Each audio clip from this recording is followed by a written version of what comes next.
আপনারা দেখছেন YouTube channel সোনালী দিনের বাজার। এই সতর্ক বাণীটি অবশ্যই দেখে নেবেন।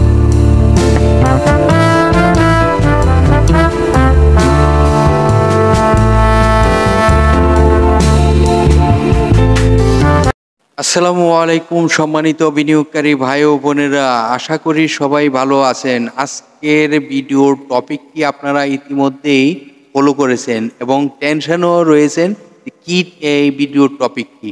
দেখুন, আজকে যে স্টকটি নিয়ে আলোচনা করতে যাচ্ছি, অনেকেই কিন্তু 5 টাকা 10 টাকার মতন প্রফিট হলে স্টক এক্সিট নিতে চায়। তো আমার মনে হচ্ছে এখান থেকে 5-10 টাকা প্রফিট করেই এখান থেকে প্রফিট টেক করতে পারবো এবং স্বল্প সময়ের মধ্যে। তো আজকের আলোচনার যে টপিকটি এবং সেটি কেন দিয়েছি সেটি আপনাদেরকে জানাবো। আপনারা টপিকটি ইতিমধ্যেই দেখেছেন, এই স্টকটি থেকে শর্ট টাইমের প্রফিট উপভোগ করা যাবে। দেখুন, যে স্টকটি নিয়ে আজকে আলোচনা করতে যাচ্ছি সেই স্টকটির আপনাদেরকে বিস্তারিত সকল আলোচনার মাধ্যমে জানাবো।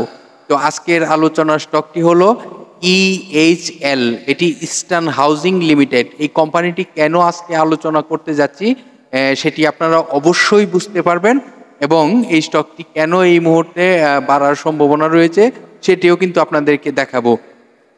তো সর্বপ্রথম আপনাদের সাথে এই স্টকটির যে শেয়ার সংখ্যাটি সেটি আপনাদেরকে বলার চেষ্টা করি। এই কোম্পানিটির টোটাল শেয়ার সংখ্যা রয়েছে 9,33,45,153টি। এই কোম্পানিটির আমরা যদি তার একটি হিস্টোরি দেখি যে 1 বছরের মধ্যে এই স্টকটির সর্বনিম্ন প্রাইস কত আসে এবং সর্বোচ্চ প্রাইস কত হয়েছিল। দেখুন, এই স্টকটির সর্বনিম্ন প্রাইস আসে 68 টাকা 50 পয়সা এবং 104 টাকা 80 পয়সা সর্বোচ্চ প্রাইস হয় গত 1 বছরের মধ্যে।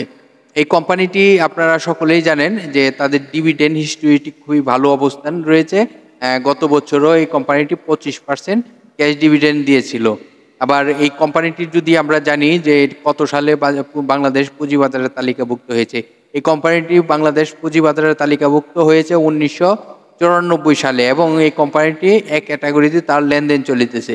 এই কোম্পানিটি পাবলিকের হাতে 31শে জুলাই পর্যন্ত যে রিপোর্টটি সেই অনুযায়ী 28.48% রয়েছে পাবলিকের হাতে। তো এই কোম্পানিটির আপনাদেরকে যদি শর্ট টাইম এবং লং টাইমের কিছু তথ্য দেই তাহলে দেখবেন শর্ট টাইমের জন্য কিছু লোন রয়েছে কিন্তু লং টাইমের জন্য কোনো লোন নেই। এই কোম্পানিটির বিস্তারিত যদি আরও তথ্য জানতে চান তাহলে আপনারা এই যে ওয়েব অ্যাড্রেসটি রয়েছে সেখানে ক্লিক করে আপনারা জানতে পারবেন এই কোম্পানিটির আরও অনেক তথ্য। এখন আপনাদেরকে নিয়ে যাব এই কোম্পানিটির আয় ব্যয় কী অবস্থানে রয়েছে।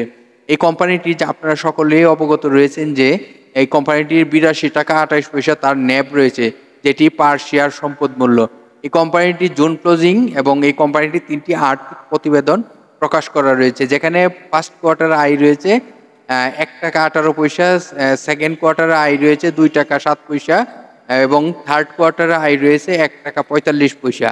তো এটি হলো এই কোম্পানিটির আইটি এখনো পর্যন্ত চমৎকার একটি আয় রয়েছে এবং এই কোম্পানিটি কি আমরা সামনে কি হতে পারে এবং এখন আমরা যে ক্যান্ডেলগুলো ফলো করে আমরা বুঝতে পারি যে একটি স্টক এটি ভালো কিছু হতে পারে। তো দেখুন, এই কোম্পানিটি বেশ কয়েকদিন ধরে কারেকশন হয়েছিল এবং কারেকশন হওয়ার পর কিন্তু আজকে একটি ভালো প্রাইজেও মোটামুটি একটি ভালো আপট্রেনে যায়।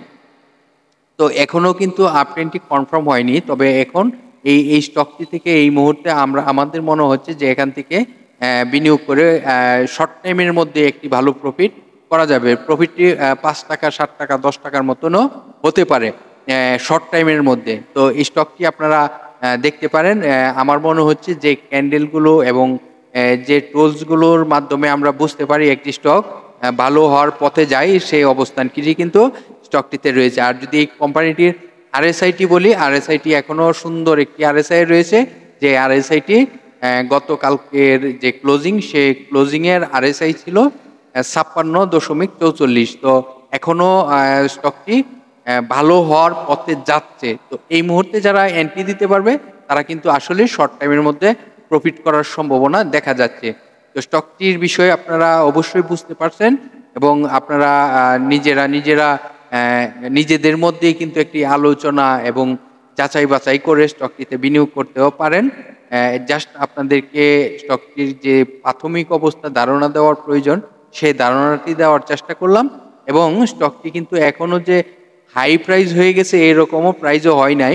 তবে এখান থেকে স্টকটি প্রাইস হবে যে এটি আমার কাছে মনে হচ্ছে যে স্টকটি এখন এই প্রাইস থেকে একটি ভালো প্রাইসে যাবে।